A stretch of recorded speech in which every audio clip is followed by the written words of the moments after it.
Secret of taking effective one-to-one sessions. That's going to be the topic for today's video. After conducting more than 50,000 one-to-ones with my students and guests, I was able to see a pattern which has to be followed, and I was able to create a blueprint based on that, which today I'm going to share with you, because this blueprint has helped so many of my students to establish their brand identity as well as brand recall. And it's very much important for you to also follow that. Hi, my name is Mithil. I'm a digital coach, content strategist, and a content creator. And I help solopreneurs, artists, and coaches to build their business online through content marketing. So let's get started. So, how to take effective one-to-one meetings? So, first, I will be sharing with you the blueprint.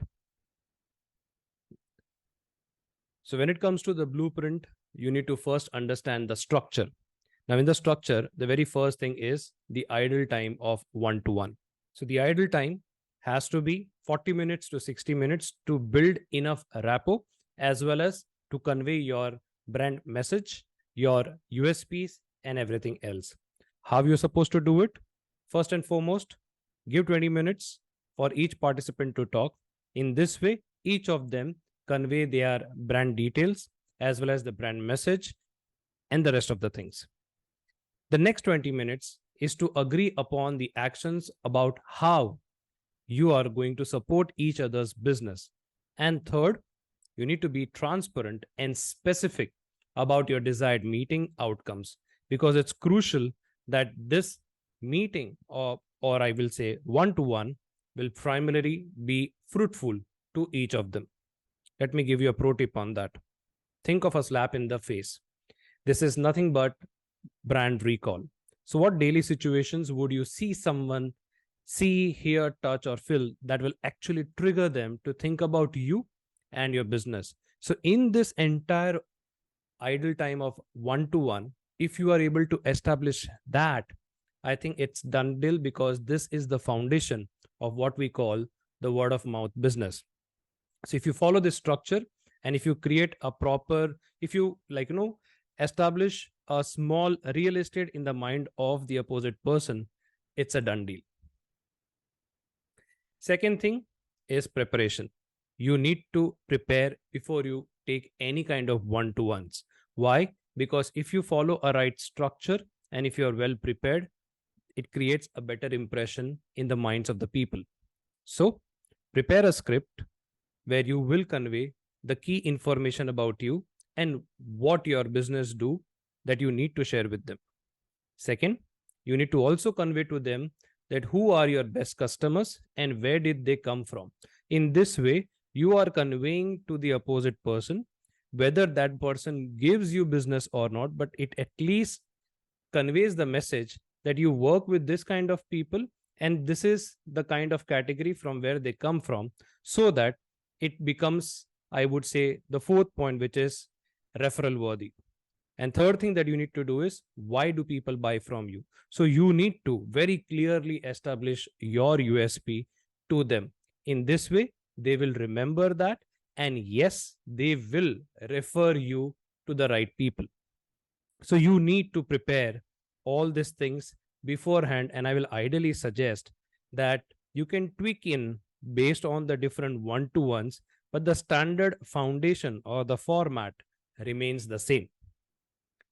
Third, follow up. And as rightly said, the money or the business is in the follow up. And most people after one-to-one, they do not do the follow up, and that's the reason why they don't get business. So I'm going to share you two things over here. One, never shy away from a follow up of one-to-one with an email summary or an additional question or two. And if I tell you one more thing, can you share anything that you have learned on social media to help support your colleague? Now, what does this mean? It clearly means one thing, that after one-to-one that you have done and you just go back to your normal routine and you come across any kind of a post or a content or some kind of a blog article or a solution to some of the things which you had discussed in your one-to-ones, then what happens is this gives you as a reason to go back to them and give them this solution ki, hey, I was able to find something which can be useful to you, which we discuss during our one-to-one. And in this way, what impression is going to be created is like, oh my God, this person remembers, and the best thing is trying to also provide some solutions to it. Now, this is something which is beyond follow-up, and definitely you will be able to establish a small real estate in the mind of that person. So yes, follow up and do this pro tip because that will help you a lot. The next thing that you are supposed to do is time management. Now, this is where if you follow it in the right way, it will send a clear message to them that I respect your time and I respect my time. So for them, 20 minutes, what makes them different? Ask questions, but please don't interrupt. For you, 20 minutes, listen and take notes, be specific, and also give examples. And what are the next steps that you're supposed to follow? How can you discover more, and who do you know? Many a times when we do one-to-one, in most cases, what happens is that we do a one-to-one to get business. However, sometimes if you are paying attention and if you are listening carefully, there will be times when in the past, there must be some of the one-to-ones that you have already done. And when that person with whom you're doing the one-to-one is explaining certain things and you are noting it down, what happens is you will recall certain people who can be helpful to this person. In this way, when you have listened and taken notes, you will be able to there and there convey the message, I have someone who can solve this. I have someone who can help you with this. Now, when you do this, the opposite person thinks of you as resourceful, and they would love to do business with you. If not immediately, but definitely they will try to find a way by which they will definitely do a business with you.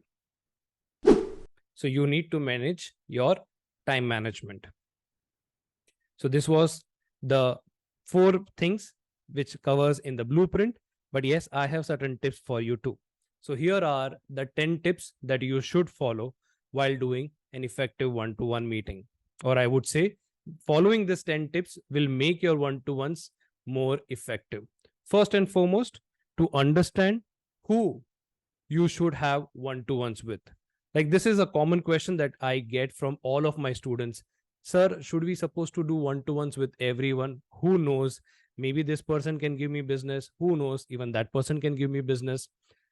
So let's understand who you should have one-to-ones with. First and foremost, when you do one-to-ones, please go to their website as well as their social medias beforehand, before sending them an invite. Because when you study their website as well as their social media handles, you will understand, is there something that you can provide a solution to them? Because if it is nothing, you're wasting your time, right? So you first have to study them before even booking an appointment with them. The second tip is how many one-to-ones you should have in a week. Ideally, 5 per week are more than enough, because you don't have to bombard yourself with a lot of one-to-ones or meet so many people. 5 are enough to understand, because please understand one more thing. When you meet these people, the whole point over here is not to primarily do a check mark. Yeah, I'm doing this one-to-one. Yeah, I'm doing this one-to-one. No, it's not that. The whole point of doing a one-to-one is that you are getting an opportunity to showcase your business to the opposite person. But after doing the meeting, there are certain things that you are supposed to do as a follow-up also. Or if you have got some kind of a deal that you have to completely follow that aspect. So these are small things that you should do it. And that's why limit yourself to 5 one-to-ones in a week as of now. Third, Zoom one-to-ones are always a great option. Why? For a simple reason, it cuts down on the driving time, cuts down on the meeting lasting over 1 hour. And third, it also helps you to fit more of the meetings in your schedule. However, yes, it is always great to have a cup of coffee and discuss the things too. But that can happen maybe at the next stage during the follow up. That can be done. So, in this way, you are smartly doing it across the globe. Fourth, should you do any tiny bit of homework before meeting? And I strongly say yes, you should. Why? Because you want to be curious when they are talking, you want to ask questions and seems interested, get an overview, understand a little bit about them, and then come to that one to one with an open curiosity. Because if you have done your homework, you know exactly what kind of questions you are supposed to ask them. Fifth, when you are in your meeting, ask, ask, ask. That's exactly what I said. You need to ask questions. Why?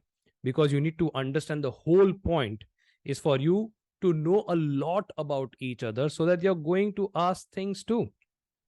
You're trying to discover things about each other, and that's the whole point of building your relationship. Also, try to look for some kind of commonalities. Why? Because it will help you to remember them better. If there is no commonality, there are chances that it will skip out of your mind. Sixth, you want to ask, how can I help you? Like these are the five powerful questions without saying the words, how can I help you? Now, this is a science, and this is, I would say, a skill that you have to convey the message, how can I help you, without using the words, how can I help you? So, the first thing is listening is the key. Second, take notes. Third, you need to understand that these meetings are not about selling. That is exactly what I told you at the beginning of this video. And fourth, you are aiming to connect, to have a relationship, and to give. Why? Because this is how you will be able to go in a longer way and you will be able to create a better collaboration. Seven, make your meeting, after your meeting, you want to make sure that you follow through. As I rightly said, follow up is the key. If you say that you are going to do something, then you should try to follow through by the end of the week. Try to get those connections to them that you are trying to do, and try to do whatever the things you said you were going to help them do, because it sends a clear message that you keep your promises. Eighth, to schedule another meeting. So try to create a spreadsheet or have a CRM. Like I keep my entire thing on my Notion CRM, and I, after the one-to-ones are done, all the notes that I have taken, everything goes into my Notion, and I try to reconnect with them with a follow-up if I have promised it. And if there are no kind of follow-ups which we have discussed, or even after follow-up there is nothing done, I try my level best to reconnect with them every 3 to 6 months. But again, don't only restrict yourself to business. Try to also wish them on their birthdays, or send them a card, or wish on any kind of festivals, because even that matters a lot. The ninth tip is to stay in touch on social medias. Why? Because your network gets to keep up with you in between your coffees, because this is something that will be like you're constantly hammering them that yes, I'm available, I can do this. It gives you something to talk about when you see other, when you will be able to see each other next time, and it gives your network an understanding of how they can help you. Because through social medias, when you are giving some kind of a value, or you are creating some kind of a content, or giving them some kind of a value, you are basically trying to establish that yes, you are there in their mind. And tip number 10 is to remember that not everyone wants to be your best friend. Now, this is something that I want you to pay attention to. Please remember, not everyone is a giver. Few are takers, and few are exchangers. So please don't feel bad that once you do a one-to-one, that even they gave you something, they took something from you, but they did not give you back. So as I rightly said, not everyone is a giver. Few are takers and few are exchangers. So the foundation over here is that the whole point of having one-to-one is to primarily find out who you want to keep seeing. The whole point of networking, of meeting people, is about finding your group of people who energizes you and helps you to grow as a person, as a business, and who you would do the same for, because it's primarily a reciprocal of it. So that's a wrap up for this video. I hope you found the blueprint and the tips valuable. If I missed something, or if you have certain best practices, do share in the comment section below so that other people can also learn about it. Remember, taking effective one-to-ones is all about clear communication and active participation. Practice makes perfect, so try to inculcate the blueprint in your daily life till the time it becomes like a shadow to you. And if you find this video valuable, try to share it with your friends whom you think that if they also learn, their one-to-ones can also become much better. So this is Mithil signing off at the moment. Until next time, meet you soon with amazing content. But till then, stay safe and don't forget to keep creating content. Ciao.